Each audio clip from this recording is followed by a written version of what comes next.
इसका गुंडा बेरहमी से अपना चाकू तेज कर रहा था और मैं समझ गया था कि अब मेरा बचना नामुमकिन है। 2.5 साल की लगातार कोशिश के बाद भी मेरे हाथों की रस्सी नहीं खुली थी।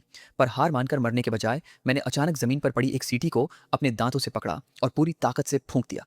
सीटी की चीखती हुई आवाज से पूरा जंगल गूंज उठा और दूर से खतरनाक जंगली कुत्तों का झुंड वहां आ धमका। मौत को बिल्कुल सामने देखकर लुटेरों के उस लंगड़े सरगना ने अपनी जान बचाने के लिए अपनी ही साथी लड़की की पीठ में चाकू घोंप दिया, ताकि कुत्ते उसे खाने में बिजी हो जाएं और वो खुद भाग सके। एक भयानक चीख के साथ जंगली कुत्तों ने उस लड़की के टुकड़े टुकड़े कर दिए। इस खौफनाक मंजर के बीच मौका पाते ही मैंने अपनी रस्सी काटी और पेड़ के पीछे छिप गया। तभी एक गुंडा मुझे ढूंढते हुए वहां पहुंचा, पर मैंने पलक झपकते ही उसका काम तमाम किया और तुरंत उसके कपड़े पहन लिए। जब दूसरा गुंडा वहां आया तो मैंने बिना एक सेकंड गंवाए सीधे एक ही वार में उसे भी ढेर कर दिया।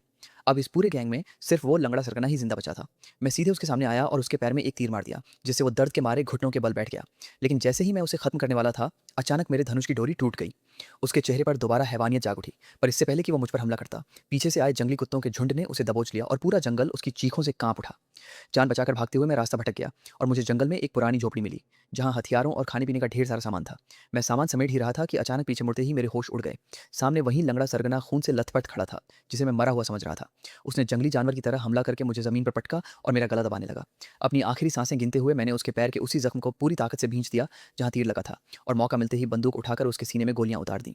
उसका खेल हमेशा के लिए खत्म करने के बाद मैं अपनी बीमार पत्नी की दवा लेकर पागलों की तरह अपने गुफा वाले घर भागा। लेकिन वहां गुफा का दरवाजा खुला था और मेरी पत्नी गायब थी। मैं पूरी तरह टूटकर जमीन पर बैठ गया और फूट फूट कर रोने लगा कि मैं सब कुछ जीत कर भी हार गया। लेकिन तभी पीछे से एक साया आया, और वो कोई और नहीं बल्कि मेरी वही पत्नी थी जिसके लिए मैंने अपनी जान दांव पर लगा दी थी।